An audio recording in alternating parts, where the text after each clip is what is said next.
Looking back on Antoine Griezmann's career is, well, weird. You have a player who won the trophy that every player dreams of winning and was integral to his country doing so. A player who became one of the elite talents for a long period of time in one of the world's best leagues, earning himself a move to one of the most iconic clubs to ever exist, who has scored over 300 goals in his career for club and country. Great chance for Griezmann! That may very well do it! So many highs, but a certain emptiness and a degree of bad luck or bad timing when it comes to certain accomplishments that are missing from his resume. And now with him leaving, it looks like they could remain as empty spaces in his trophy cabinet. For the third time in a European Cup final, there is disappointment for Atletico. Hello everyone. Unfortunately, the day has come. On the same day that Mo Salah announced he was leaving Liverpool, Antoine Griezmann announced on his social channels that he was leaving Atletico Madrid at the end of the season. What a day. Now, typical of his love for American sports culture, he wrote The Last Dance, a nod to Michael Jordan and the Chicago Bulls documentary, explaining that there are still plenty of opportunities to smile together with the Atleti supporters. He did relegate their Champions League aspirations to dreams for the time being. Even if they make the final, we know how things go for Atleti in finals. Them winning would be pretty sick, to be honest. However, that word dreams or dream is actually quite fitting of Griezmann's time at Atletico Madrid. I've said in the past that, much like Klopp and Salah, when people think of Simeone and his time at Atleti, Griezmann will probably be the player that they associate most with his era. He facilitated much of the good that Atleti was able to accomplish while he was with the club. He turned himself into an elite talent at Atleti, and in turn, helped the club transition from a flash in the pan to a European elite, a mainstay in the knockout stages of the Champions League.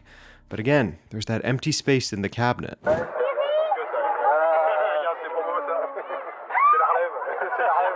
Thierry Henry had no idea that he was accurately predicting the future there, signing a 7-year-old Antoine Griezmann's ball during a 1998 World Cup training session.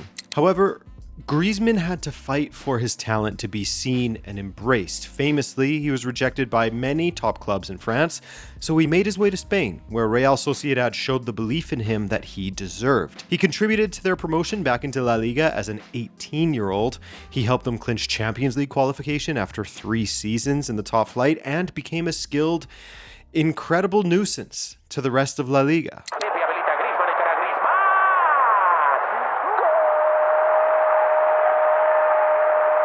Is there any other description that could make Cholo Simeone's ears perk up more than that?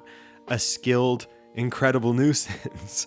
So Atleti signed Griezmann from Real Sociedad for 30 million euros. They wanted to strengthen their squad after losing the Champions League final and to hopefully defend their La Liga title, something they hadn't had to do since the 96-97 season, 17 years prior. So take note. Here's the first instance where Antoine Griezmann's timing of arrival or departure was just a little bit off. Atleti won the league the season before he arrived. He was a few months too late to the party. On an individual level, his first season with Atleti was a success. 25 goals across all competitions isn't so bad at all for your first season with a new club. A lack of goals in the Champions League, yes, but he'd rectify that in the next season. Griezmann would play a very important role in the latter stages of the competition. His 2 goals against FC Barcelona, the defending champions from 2015 who boasted the iconic MSN front line, would see Atleti into the semi-finals 3-2 on aggregate. In those semi-finals against Bayern Munich, his second leg goal at the Allianz Arena put Atleti 2-1 up on aggregate, and despite Lewandowski later making it 2-2 on aggregate, this was the away goals era. Remember those? And with Fernando Torres having his penalty saved late on, the importance of Griezmann's goal was amplified, sending Atleti back to the final. But some bad luck arrived. Who knows, maybe it's due to him during his career, or maybe El Pupas or the jinxed ones rubbed off on him. First, in the final, you had Sergio Ramos getting credited with the goal in the 15th minute that put Real Madrid ahead. Speaking of eras, like the away goals era, if this goal was scored today in the VAR era, it wouldn't have stood, as Sergio Ramos was clearly in an offside position. touch of the ball or not. As some argue, he really affected the play greatly from that offside position. That's some bad luck for Atleti. Mark Clattenburg even admitted in 2020 that it shouldn't have stood. Asian kid, and I said, Simon, did you see that offside, or was it tight? And he said, the headsets weren't working. I went, amazing that the headsets didn't work. They're working now, but they weren't working for a couple of seconds when they made a decision. He'd had one of these moments in his life where he just froze. And when you watch it back, it's a difficult decision, of course, but a one that I would expect my assistant to make. But he gave a penalty in the second half, which, it's funny. Speaking on that podcast, he says it's a 50-50 penalty. Listening to the commentary from the time, you can hear them say, it's borderline. Could he give it? Could he not? A soft one. And the crazy thing is how much what constitute a penalty has evolved. Because this moment in 2026, 0 contact on the ball from Pepe, plenty of contact on Torres, it would be given 9 out of 10 times. But anyway, Griezmann steps up to take it, having not missed a penalty all season according to FBref, and smashed it off the underside of the crossbar. As you know, Atleti would get an equalizer. They would push the final to extra time once again, and they would lose once again. For the third time in a European Cup final, there is disappointment for Atletico. As things stand at the time of recording this, Griezmann's never been back to a Champions League final, but with France, things would improve. That very summer, after the heartbreak of the Champions League final, France hosted Euro 2016, and Griezmann was central to their hopes of winning. And Griezmann, despite a relatively quiet group stage with just 1 goal, would explode in the knockout rounds. 2 goals to beat Ireland 2-1 in the round of 16, a goal and 2 assists against story of the tournament Iceland in the quarterfinals, and 2 goals against Germany in the semifinals, eliminating the defending world champions. In the final, France faced a Portugal that hadn't won a single group stage match, that had just 1 victory from regulation time in the tournament, the first 90 minutes. Despite the threat of being good, Portugal were underperforming to an extent and underpowered in certain positions on the pitch. The odds were heavily in France's favor. Griezmann tested Rui Patricio with a looping header destined for the top corner. It was saved. But in extra time, Portugal would win in the most unlikely of circumstances, a thunderbolt from a striker who scored just 6 goals in the season prior, but also the most important goal in Portuguese football history to that point. To this point, too. Not got much help. Oh, he doesn't need any help. How about that? Oh my God! So, in the span of 43 days, Griezmann lost the Champions League final where he hit the crossbar with a penalty, and Godin hit the post in a shootout, and a European Championship final where his country, the host nation, had one hand on the cup and still managed to lose via a moment nobody expected from the team that wasn't supposed to win. It would have gone down in history as Griezmann's triumph, as both the Golden Boot and the player of the tournament winner. Bad luck or just more misfortune.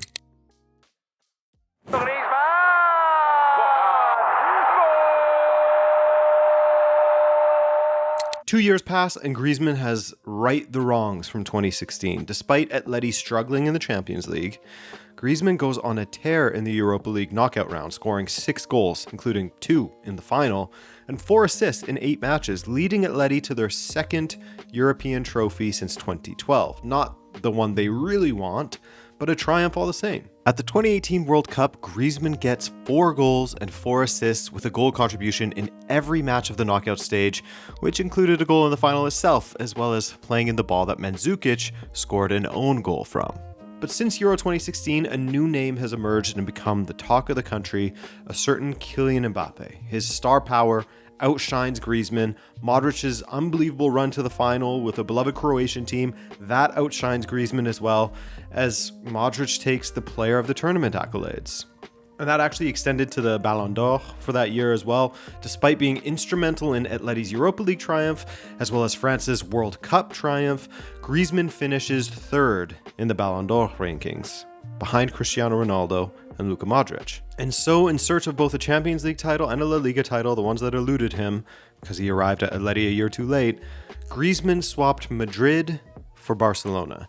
Now, in doing so, Atleti supporters feel that he betrayed the club that had essentially built him up to be the talent that he was. I'm sure you remember the discrepancies in the fee Barcelona paid versus the one Atleti thought they should pay, since they say that dealings happened prior to the lowering of his release clause. But regardless, he joined Barcelona, a Barcelona that of course was fresh off of winning La Liga. Again, Griezmann was a season too late. That bad timing struck again as the Bartomeu regime was also crumbling at the club, causing all kinds of financial issues. In his time there, he won a Copa del Rey, a novel trophy for him, in fact. Surprisingly, despite being in Spain's top flight since 2010, it was his first major domestic trophy in Spain. Supercopa in 2014, yes, but we're talking major trophies, those being La Liga and the Copa del Rey. Griezmann was a lot better in the second season, the season in which they won the Copa del Rey at Barcelona, especially towards the end of that season. In fact, with 6 matches remaining, Barcelona topped the table. They ultimately fell to 3rd place, and financial ruin really began to hurt the club. With his wages being higher, he was sent packing. Funnily enough, fate took him back to Atletico Madrid, and Atletico Madrid, who had, in fact, just won La Liga. Once again, Griezmann missed out. Now, his first season back at Atletico was his worst season output-wise since he was back at Real Sociedad. That had the already angry Atleti supporters questioning whether they wanted him to stick around at the club or not, of which we know he would later redeem himself, once again becoming one of the best players in the league during that 2023-24 season later on. But before that, he went through losing another major final. Now, of course, he won the World Cup in 2018. Some of the best players of all time can't claim winning the World Cup. They were born in the wrong era or just had general bad luck. So to even make 2 World Cup finals, you're already in a privileged position that most players never get to experience. So to lose it in a shootout, I don't know if the 2018 win makes the 2022 shootout loss hurt less, but for Griezmann in particular, you can't help but perhaps assume that during his darkest days, when he looks back on his career, the compounding of constantly missing a La Liga title by 1 year, of losing a Champions League final in a shootout where you also hit the bar, losing a Euro final on home soil when you had no business doing so, in the tournament where you were at your very best, being an Emi Martinez shin pad away from winning a 2nd World Cup final, it's gotta sting. But the most hard to believe of them all is the fact that he has never won La Liga. This will be 17 seasons of La Liga, and Antoine Griezmann has never won a league title across his entire La Liga career. Now, Griezmann was never a player you would associate with the word arrogance, but he had been humbled during his time at Barcelona, and upon his return to Atleti early on, he had to submit to his punishment. He had to accept time on the bench, accept what Atleti supporters thought of him, and he had to change their minds. And he did that. He worked harder than ever, he set up his teammates, he began scoring again, he was a leader again. He was a representation of what Simeone expects from a player, pressing in the final third, digging out tackles in his own defensive third, being that skilled, incredible nuisance once again. And so we get to this, his final season where he's switched between being a starter and an impact sub, but his constant has been the Copa del Rey, where he has played every match, scoring 5 goals in 5 appearances. And there's a bit of poetic beauty about this, but that could also turn into a harsh tragedy.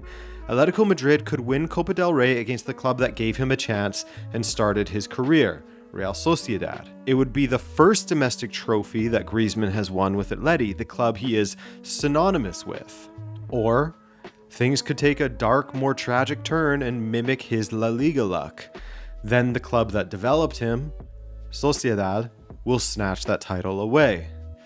I don't want to speak that into existence. I have a soft spot for Real Sociedad, of course, but it would just be so harsh on Griezmann, wouldn't it?